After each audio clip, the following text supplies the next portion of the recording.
Bismillahirrahmanirrahim. Assalamualaikum warahmatullahi wabarakatuh. Selamat pagi, salam sejahtera, salam Sarawak makmur dan makmur, salam segulai sejalai. Yang berhormat Yang di-Pertua Dewan Negara, yang berhormat Timbalan Premier,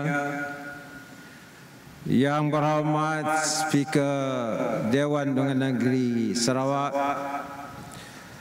yang berhormat Datuk Seri Haji Abdul Karim Hamzah, Menteri yang bertanggungjawab sambutan perayaan 60 tahun Sarawak Merdeka, yang berhormat rakan-rakan menteri, yang berhormat Setiausaha Kerajaan Sarawak, yang berhormat timbalan-timbalan menteri, Dev-Dev jemputan, ahli-ahli yang berhormat, tuan-tuan dan puan-puan yang saya hormati sekalian.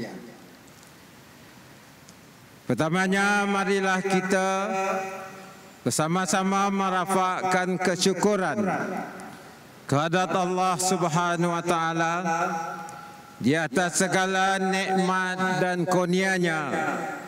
Maka kita dapat berkumpul pada pagi yang penuh bersejarah ini bagi meraihkan sambutan 60 tahun Sarawak Merdeka.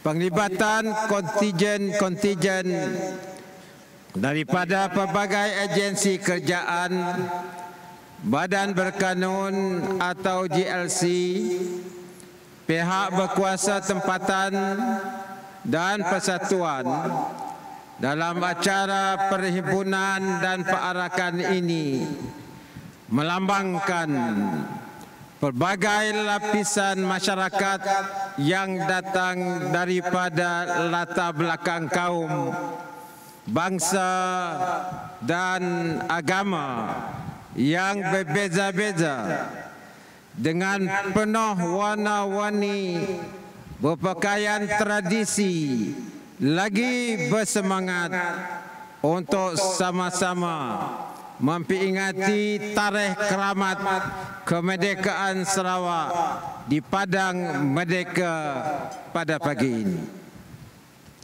Hadirin yang saya hormati, Sarawak telah meraihkan 22 Julai sebagai hari kemerdekaan sejak 2016, kerana pada tarikh itulah pihak koloni British telah menyerahkan kuasa kepada rakyat Sarawak untuk mentadbir Sarawak ini. Akhirnya, setelah 100 tahun, 1841 hingga 1941, berada di bawah pentadbiran keluarga Brooke, dan 17 tahun 1946-1963 di bawah British Crown Colony, Sarawak terlepas daripada belenggu kuasa asing. Kuasa untuk memerintah Sarawak dan menentukan hala tuju pembangunan Sarawak yang telah diletakkan pada bahu anak Sarawak sendiri merupakan suatu legasi kemerdekaan yang harus terus diperkasakan dan diberi pengisian untuk menjadikan Sarawak ini sebuah negeri yang maju, aman dan makmur, dan dikenali masyarakat serantau dan dunia luar. Dalam tempoh 60 tahun yang lepas, Pemimpin-pemimpin Sarawak telah berusaha untuk mengangkat martabat Sarawak mengikut suasana dan keperluan pada era mereka masing-masing. Terima kasih kepada mereka, yaitu Mendiang Tan Sri Dato' Ahmad Steven Kalong Lingkan, Mendiang Datuk Tawi Sli Allahyarham Tun Abdul Rahman Yaakob, Pen Sri Abdul Taib bin Mahmud, dan Allahyarham Pen Sri Adnan Satem, yang telah meletakkan asas yang kukuh untuk menyatu padukan rakyat yang berbilang bangsa dan agama, merencanakan pembangunan untuk memodernkan ekonomi Sarawak, penurunan kuasa dan pengambilan hak Sarawak seperti yang termaktub Perjanjian Malaysia 1963 dan IGC. Kita tidak juga lupa pengorbanan dan sumbangan daripada Tun juga anak Baring, Datuk Bandar Abang Haji Mustafa, dan juga Tan Sri Ong Ki Hui. Allahyarham Pen Sri Adnan telah memulakan inisiatif untuk mengembalikan hak-hak Sarawak yang terhakis ketika beliau memegang tampuk kepimpinan kerajaan Sarawak. Seluruh rakyat Sarawak menyanjungi perjuangan yang telah dimulakan oleh beliau untuk mengangkat maruah dan martabat Sarawak Ibu Pertiwi kita sebagai sebahagian daripada wilayah yang menubuhkan Malaysia. Terima kasih, Tok Nan.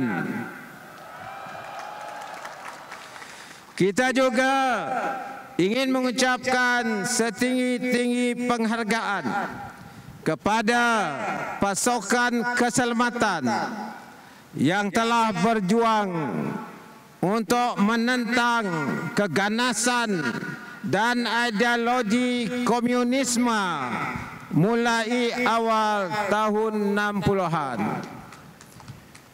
Di bawah kepimpinan Ketua Menteri Allahyarham Tun Abdul Rahman Yaakob, aktiviti komunis berakhir dengan Perjanjian Seri Aman pada 1973. Tuan-tuan dan puan-puan yang dihormati, pencapaian 2017.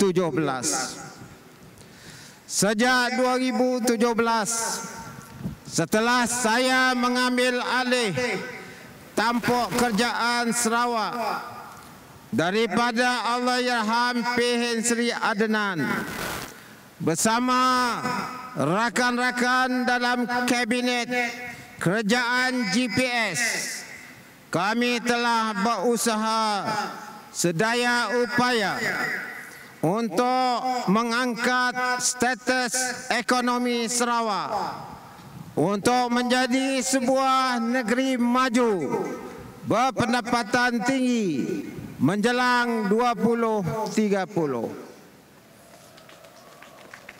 Daripada sebuah ekonomi konvensional, Sarawak kini berada pada landasan yang kukuh untuk menjadi sebuah ekonomi yang dipacu oleh teknologi digital, data dan inovasi.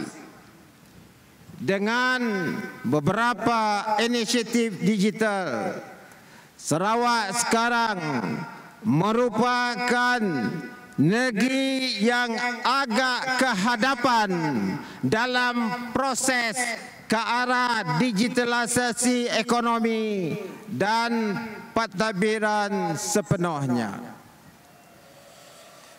Melalui inisiatif revenue re-engineering, Sarawak berjaya menambahkan hasil pendapatan negeri kepada hampir 12 bilion ringgit pada 2022 yang merupakan suatu rekod kerana pada kebiasaannya hasil negeri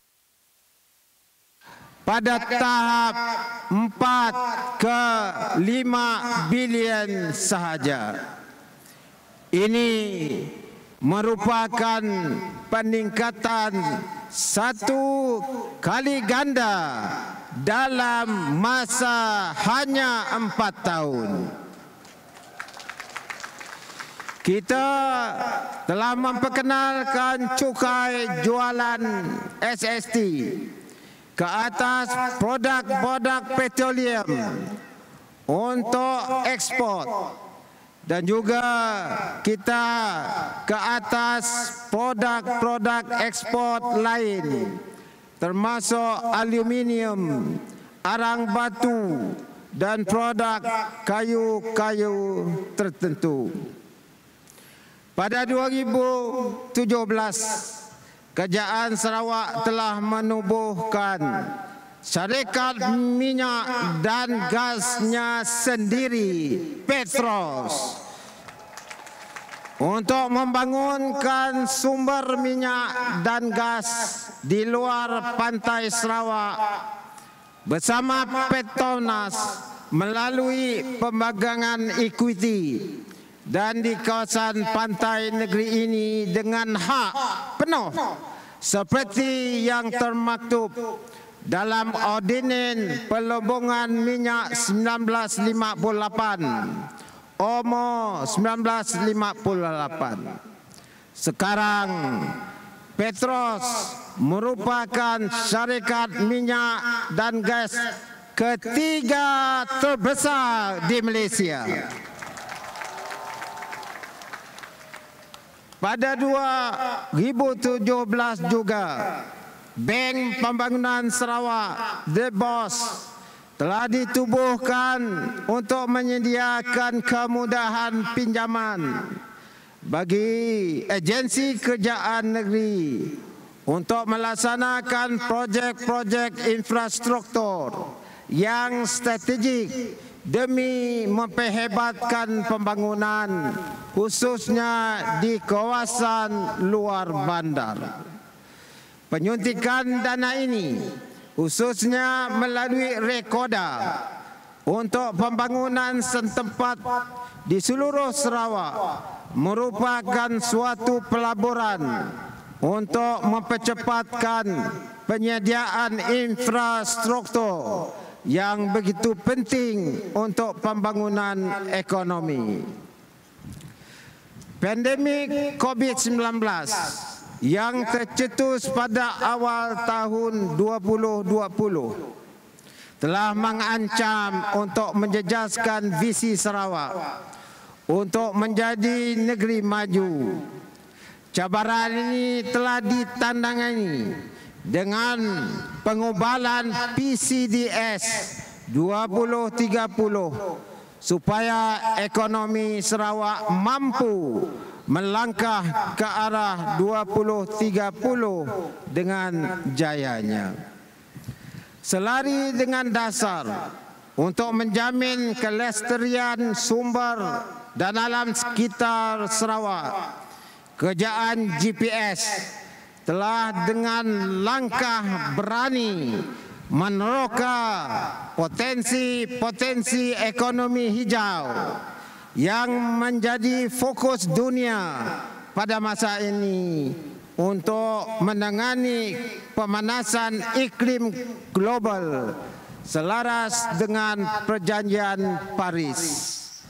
Pembangunan ekonomi hijau memberi banyak peluang kepada Sarawak untuk mempertingkatkan ekonominya melalui pengeluaran gas hidrogen sebagai bahan bakar tanpa karbon, penyimpan karbon atau CCUS, perniagaan karbon, dan pengeluaran minyak yang lestari sifatnya atau SAF daripada biodiesel alga. Tuan-tuan dan puan-puan, perluasan asas kutipan hasil Sarawak. Sarawak di bawah kepimpinan kerajaan GPS sebelum saya telah berjaya melebarkan asas hasil negeri ini daripada ekonomi pertanian kepada ekonomi yang berasaskan pembuatan. Sejak 2017, asas ini diteruskan dan dilebarkan melalui inisiatif revenue re-engineering yang telah mengandalkan pulangan hasil negeri ini. Mungkin kita tidak sedar, tetapi Bank Dunia memerhatikan pencapaian kita sebagai sebuah ekonomi yang sedang meningkat naik. Seperti yang semua mungkin sedia maklum bahawa Bank Dunia baru-baru ini telah mengkategorikan Sarawak sebagai negeri berpendapatan tinggi. Saya percaya pencapaian ini 7 tahun lebih awal daripada yang disasarkan akan terus memberi dorongan kepada pentadbiran dan rakyat bumi Kenyalang ini untuk berusaha dengan lebih gigih lagi agar pendapatan setiap isi rumah atau household income mampu ditingkatkan. Saya yakin dalam tempoh 7 tahun seterusnya sehingga 2030 pendapatan Sarawak ini akan terus meningkat dengan perluasan asas kutipan hasil melalui inisiatif di bawah ekonomi hijau. Tuan-tuan dan puan-puan, MA 63, Allahyarham Pen Sri Adenan pernah menzahirkan pantun, Nio Gading Pucak Mahligai, buat ketupas berisi inti, hancur badan, tulang berkecai, belum ku berhenti. Tok Nan tidak ada bersama kita lagi, tetapi saya ingin memberi jaminan bahawa usaha untuk mengembalikan hak Sarawak yang terhakis akan diteruskan sehingga semua yang diperuntukkan kepada Sarawak pada perjanjian tersebut dihormati dan dikotakan. Saya ingin mengucap terima kasih kepada kepimpinan Kerajaan Perpaduan yang telah baru-baru ini bersetuju mengembalikan kepada Kerajaan Sarawak 52 lot tanah yang tidak dibangunkan, termasuk bangunan pejabat pos yang bersejarah itu balik kepada Sarawak. Sebelum ini, melalui proses penurunan kuasa, Sarawak telah diberi kuasa untuk melaksanakan projek 50 juta ringgit ke bawah melalui JKR Sarawak dan Jabatan Pengairan dan Saliran Sarawak yang sekaligus diiktirafkan sebagai Jabatan Teknikal 10 negara. Selain itu, kita juga telah berjaya meletakkan Wakil Sarawak sebagai ahli lembaga pengarah Lembaga Hasil Dalam Negeri HDN sejajar dengan peruntukan perkara 112 di Perlembagaan Persekutuan. Tuan-tuan dan puan-puan, pendidikan.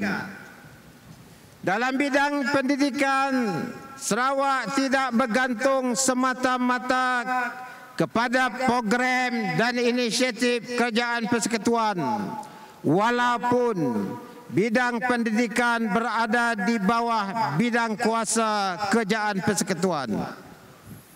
Bagi tujuan mengekalkan konsistensi dan dinamika dasar sesuai dengan keperluan semasa dan juga tuntutan keilmuan pada masa hadapan, selaras dengan kuasa yang diberi kepada Sarawak di bawah Perkara 17 Intergovernmental Committee Report IGC. Kerajaan Sarawak telah menyusun beberapa inisiatif bertujuan untuk memertabatkan bidang pendidikan di Sarawak agar setara dengan standard negara-negara yang sudah maju. Tuan-tuan dan puan-puan, keterjaminan sosial dalam pada melaksana program pembangunan fizikal, Kerajaan GPS tetap akan melaksanakan tanggungjawabnya untuk memastikan keterjaminan sosial rakyat yang memerlukan bantuan seperti warga emas. Warga emas pemegang kenyalang Gold Card akan diberi bantuan untuk menjalani pemeriksaan kesihatan selain daripada kemudahan diskaun di tempat-tempat membeli belah tertentu. Selain daripada inisiatif kenyalang Gold Card, Kerajaan GPS telah melaksanakan pelbagai inisiatif sosial yang lain, termasuk bantuan untuk B40, ibu-ibu yang bersalin, dan bantuan-bantuan tunai kepada golongan yang memerlukan.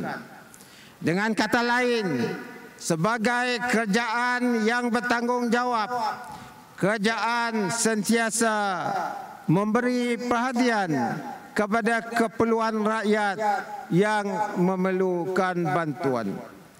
Tuan-tuan dan puan-puan hadirin yang dikasihi, di kesempatan ini juga saya ingin mengucapkan setinggi syabas dan tahniah kepada semua ahli jawatankuasa penganjur yang telah bertungkus lumus dari awal tahun dalam melaksanakan pelbagai aktiviti dan acara sambutan perayaan 60 tahun Sarawak Merdeka dengan meriah dan jayanya.